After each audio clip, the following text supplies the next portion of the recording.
Hello everyone, RS academy बाना YouTube channel में आप सबों का हार्दिक स्वागत है।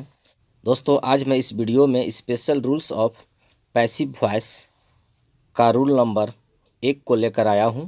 तो दोस्तों, आप इस वीडियो को शुरू से अंत तक ज़रूर देखें। यदि यह वीडियो आपको अच्छा लगे तो इस वीडियो को लाइक, शेयर एंड इस चैनल को सब्सक्राइब जरूर करें। तो अब हम वीडियो को कंटिन्यू करते हैं। रूल नंबर 1 है, यदि एक्टिव सेंटेंस अर्थात एक्टिव वॉइस के वाक्य subject plus modal auxiliary verbs plus verb 1 plus object के नियम पर आधारित हो तो पैसिव वॉइस में इस नियम के आधार पर बदला जाता है। दोस्तों, यहाँ समझना है कि यदि एक्टिव वॉइस का सेंटेंस इस नियम पर हो अर्थात सबसे पहले उस वाक्य में सब्जेक्ट हो, इसके बाद मॉडल ऑक्सिलरी वर्ब अर्थात हेल्पिंग वर्ब, इसके बाद वर्ब 1 और इसके बाद ऑब्जेक्ट हो, तो उस वाक्य को पैसिव में इस नियम पर बदलेंगे। पैसिव में बदलने के लिए इसका स्ट्रक्चर होता है passive subject plus modal auxiliary verbs plus be plus verb 3 plus by plus object, अर्थात पैसिव में हम लोग इस स्ट्रक्चर पर बदलेंगे। इसे अच्छी तरह समझने के लिए हम लोग इसके एग्जाम्पल्स को देखेंगे। एक्टिव का सेंटेंस है I must help the poor. अब देखिए, यह सेंटेंस जो एक्टिव सेंटेंस है यह इस नियम पर है।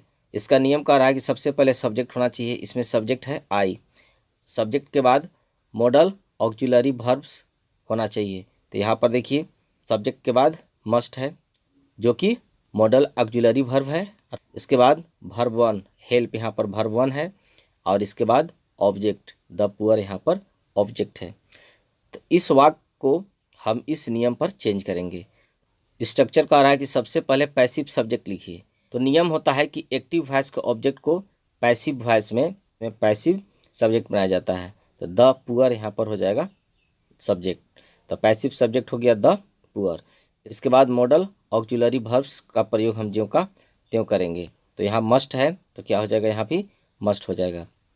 लेकिन ध्यान रखना है कि हेल्प, जब मॉडल ऑक्सिलरी वर्ब का प्रयोग करेंगे तो उसके बाद बी का प्रयोग किया जाता है। तो यहाँ पर बी का प्रयोग करेंगे। इसके बाद वर्ब 3, यहाँ वर्ब 1 है हेल्प, अब इसका वर्ब 3 करिएगा तो हो जाएगा हेल्प्ड। अब इसके बाद रूल क्या कर रहा है, बाई करेंगे कि एक्टिव वॉइस के जो सब्जेक्ट होता है वह पैसिव वॉइस का ऑब्जेक्ट बनता है। तो आई का ऑब्जेक्ट क्या हो जाएगा, मी, अर्थात इसका पैसिव हो जाएगा the poor must be helped by me. इसका नेक्स्ट सेंटेंस को देखते हैं।